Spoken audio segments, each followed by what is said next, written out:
নমস্কার, খবর শুনছেন টুডে নিউজ চ্যানেলে। জানাবো আজকের বিশেষ বিশেষ খবর। বাছাই করা খবরগুলো পেতে চ্যানেলটিতে সাবস্ক্রাইব করে পাশে থাকা বেল আইকনটি অল করে রাখুন। শুরুতেই হেডলাইন্স। মেদিনীপুর সুকান্তপল্লী এলাকায় জন্ডিসের প্রকোপ। মেদিনীপুর পৌরসভায় এলেন এসইউডি এর 5 সদস্যের প্রতিনিধি দল। মেদিনীপুর ঈদের আগেই মেদিনীপুর শহরের মিয়া বাজার এলাকায় কয়েকশো মানুষকে বস্ত্র বিলি, উপস্থিত বিধায়ক সুজয় হাজরা। গড়বেতা 1 নম্বর, দাউ দাউ করে জ্বলছে আগুন, কয়েক লক্ষ প্রাণ পুড়ে ছারখার গড়বেতা জঙ্গলে আগুন লাগার ঘটনায়।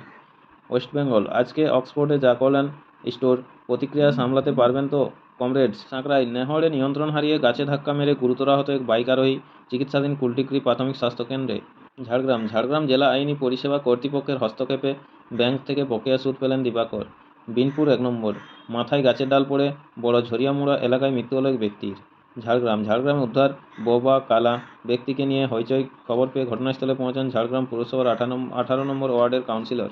মায়ানমারে মৃতের সংখ্যা ছাড়াতে পারে 10,000, সাহায্যের হাত বাড়ালো ভারত। এখনও পর্যন্ত অত্যন্ত 694 জনের দেহ উদ্ধার করা হয়েছে বলে জানিয়েছেন মায়ানমারের সামরিক শাসক প্রধান। জখম 1670 জন। ছত্তিশগড়ে এনকাউন্টারে 16 মাওবাদীর মৃত্যু।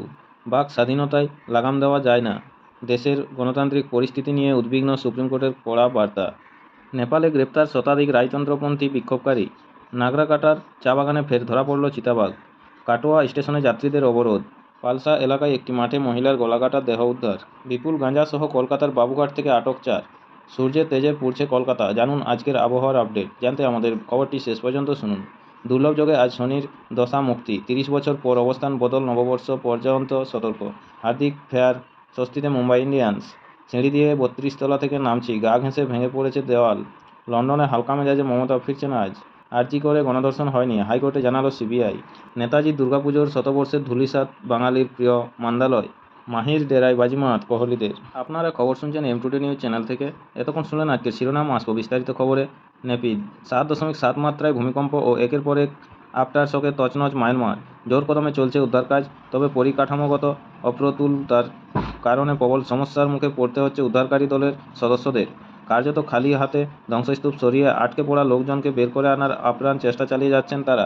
এদিকে সময় যত বাড়ছে ততই লাফিয়ে বাড়ছে মৃতের সংখ্যা।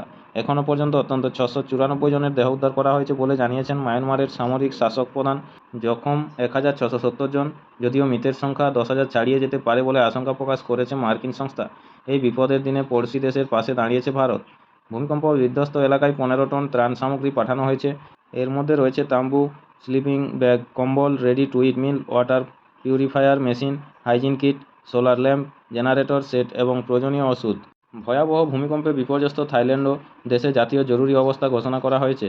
ব্যাংককে 10 জনের মৃত্যুর খবর পাওয়া গিয়েছে। নিখোঁজ 100 নির্মাণকর্মী। একটি নির্মীয়মান বহুতলে কাজ করছিলেন তারা। শুক্রবার স্থানীয় সময় দুপুর 12টা 50 মায়ানমারে ভয়াবহ ভূমিকম্প হয়।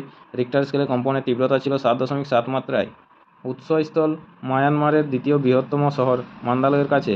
ভূপৃষ্ঠ থেকে 10 কিলোমিটার গভীরে সেই কম্পনের ধাক্কা সামলে ওঠার আগেই গদের উপর বিস্ফোরণের মতো 6.4 তীব্রতার আফটার শক। এরপর আরও 4টি কম্পন। বাড়ি, ঘর, রাস্তা, সেতু, হাসপাতাল, বিশ্ববিদ্যালয়, মসজিদ, প্যাগোডা, কোনো কিছুই ধারাবাহিক কম্পনের অভিঘাত থেকে রক্ষা পায়নি। ভেঙে পড়েছে ইরাবতী নদীর উপর ব্রিটিশ আমলে তৈরি 91 বছরের পুরনো আভা সেতু। মন্দালয়ে নামাজ চলাকালীন ধসে পড়ে মসজিদ।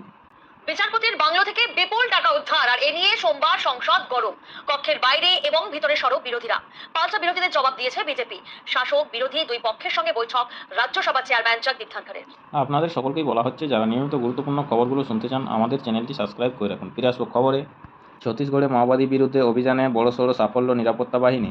আজ শনিবার রাজ্যের সকমা জেলায় গুলির লড়াইয়ে অন্তত 16 জন মাওবাদীর মৃত্যু হয়েছে বলে জানা গিয়েছে। জখম হয়েছেন 2 পুলিশকর্মীও। পদস্থ এক আধিকারিক জানিয়েছেন, বিশেষ সূত্রে পাওয়া খবরের ভিত্তিতে শুক্রবার রাত থেকে জেলার কেরলাপুল থানা এলাকার জঙ্গলে অভিযান শুরু করেছে যৌথ বাহিনী। এলাকা ঘিরে ধরে শুরু হয় তল্লাশি। এদিন সকালে দুতরফে প্রবল গুলি লড়াই হয়। সরকারি সূত্রে জানা গিয়েছে, পরিস্থিতি বেগতিক বুঝে এদিন নিরাপত্তা বাহিনীকে লক্ষ্য করে প্রথমে গুলি চালায় মাওবাদীরা।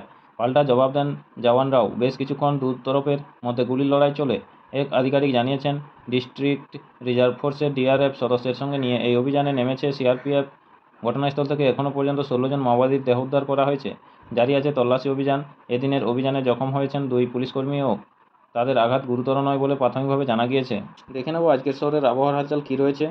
কলকাতার আবহাওয়া। সূর্যের তেজে পুড়ছে কলকাতা। জানুন আজকের আবহাওয়ার আপডেট। কলকাতা, কে বলবে এখন মার্চ মাস। এখনই প্রবল দাবদাহে নাজেহাল অবস্থা রাজ্যবাসী। কলকাতার তাপমাত্রা 40 ছুঁই ছুঁই। গরমে হাঁসফাঁস অবস্থা বাঁকুড়া, বীরভূম, পুরুলিয়া সহ দক্ষিণবঙ্গের জেলাগুলিতে। একটু বেলা বাড়তেই রাস্তাঘাট জনশূন্য। মানুষ বলছে এখনই এই, সামনের কয়েক মাস আমাদের জন্য কী অপেক্ষা করছে কে জানে। আজ শনিবার সকাল থেকে সূর্যের তেজে পুড়ছে কলকাতা। এদিন আকাশ প্রধানত পরিষ্কার থাকবে। সর্বোচ্চ ও সর্বনিম্ন তাপমাত্রা যথাক্রমে 38 ডিগ্রি সেলসিয়াস ও 27 ডিগ্রি সেলসিয়াসের মধ্যে ঘোরাফেরা করবে বলে পূর্বাভাসে জানিয়েছে আবহাওয়া দপ্তর। গতকাল শহরের সর্বোচ্চ তাপমাত্রা ছিল 37.6 ডিগ্রি সেলসিয়াস, যা স্বাভাবিকের থেকে 2.9 ডিগ্রি সেলসিয়াসের বেশি। সর্বনিম্ন তাপমাত্রা ছিল 26.4 ডিগ্রি সেলসিয়াস, যা স্বাভাবিকের থেকে 1.8 ডিগ্রি সেলসিয়াস বেশি। বাতাসে আর্দ্রতার হার ছিল সর্বোচ্চ 92% ও সর্বনিম্ন ছিল 27%। গতকাল রাজ্যের মধ্যে সবথেকে বেশি গরম ছিল পানাগড়ে, 41.4 ডিগ্রি সেলসিয়াস উত্তাপ পেয়েছে পানাগড়। একটু স্বস্তির ছবি দীঘা সাগরের, সেখানকার তাপমাত্রা যথাক্রমে 35 ও 33 ডিগ্রি সেলসিয়াস। কলকাতা গঙ্গার তলদেশে দিয়ে চলা মেট্রো পরিষেবা ফের ব্যাহত হতে চলেছে। চলতি মাসের শেষ ও আগামী মাসের প্রথম রবিবার হাওড়া ময়দান থেকে এসপ্ল্যানেডের মধ্যে মেট্রো চলাচল করবে না। আগামীকাল রবিবার ও 6 এপ্রিল নদীর তলার রুট বন্ধ থাকবে। ইস্ট ও ওয়েস্ট রুটে কমিউনিকেশন বেসড ট্রেন কন্ট্রোল সিবিটিসি ব্যবস্থা চালুর জন্য কাজ শুরু করছে রেল। এখন গ্রিন লাইনের দুই অংশের সিগন্যাল ব্যবস্থা তুলে অভিন্ন নয়া প্রযুক্তি বসিয়ে ট্রায়াল চলছে। সেই কাজের জন্য শনিবার রাতে যাত্রী পরিষেবার পর কাজ হবে। তারপর রবিবার সারাদিন ধরে চলবে ট্রায়াল। শেষে বেশি রাতে পুরনো সিগন্যালিং ব্যবস্থা ফিট করা হবে যাতে সোমবার থেকে যাত্রী পরিষেবা স্বাভাবিক হয়। অন্যদিকে কবি সুভাষ দক্ষিণেশ্বর রুটে শুক্রবার থেকে নতুন দুটি চীনা রেক যাত্রা শুরু করেছে। ইতিমধ্যেই নর্থ সাউথ করিডোরে 3টি ডালিয়ান রেক যাত্রী পরিষেবা দিচ্ছে। নতুন জোড়া রেক যুক্ত হওয়ায় সব মিলিয়ে 5টি চীনা রেক পেল দেশের প্রথম মেট্রো রুট। মেধা বিএইচইএল রেকের সঙ্গে এই চীনা রেকের সংযোজন যাত্রী স্বাচ্ছন্দ্য বৃদ্ধিতে সহায়ক হবে বলে আশাবাদী মেট্রোর কর্তারা। অষ্টাদশ আইপিএলে শুরুটা ভালো হয়নি 5বারের চ্যাম্পিয়ন মুম্বাই ইন্ডিয়ান্সের।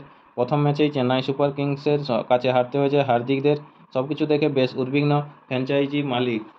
ধাক্কা সামলে ঘুরে দাঁড়ানোর জন্য ক্রিকেটারদের চাপমুক্ত রাখা জরুরি। সেই উপলব্ধি থেকে গত কয়েকদিন রোহিতদের খেলা থেকে দূরে অন্য জগতে রাখা হয়েছিল। ঠিকানা ছিল জামনগর। মূলত চাপমুক্ত মনে ফর্মে ফেরার দাওয়াই হিসেবে যা দেখা হচ্ছে তা কতটা কাজে এলো বোঝা যাবে শনিবার। মতেরাই গুজরাট টাইটান্সের মুখোমুখি হচ্ছে Mumbai Indians.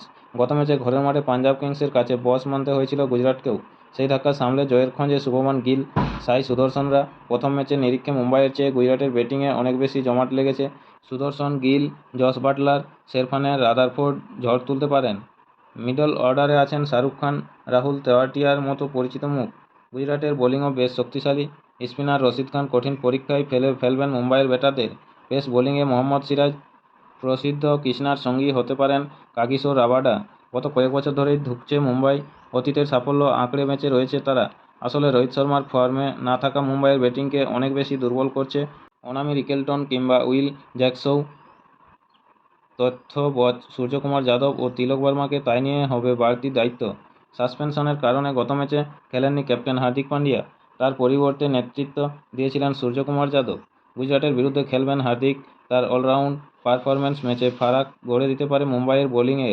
Pacer Trent Boult, Deepak Chahar রয়েছেন। পাশাপাশি স্পেশালিস্ট স্পিনার হিসেবে মিচেল সান্টানারের সঙ্গে খেলানো হচ্ছে ভিঘ্নেশ পুথুরকে। কেরলের এই উঠতি ক্রিকেটারটি প্রথম ম্যাচেই নজর কেড়েছেন। গুজরাটের বিরুদ্ধেও তাকে নিয়ে আলাদা কৌতূহল থাকবে।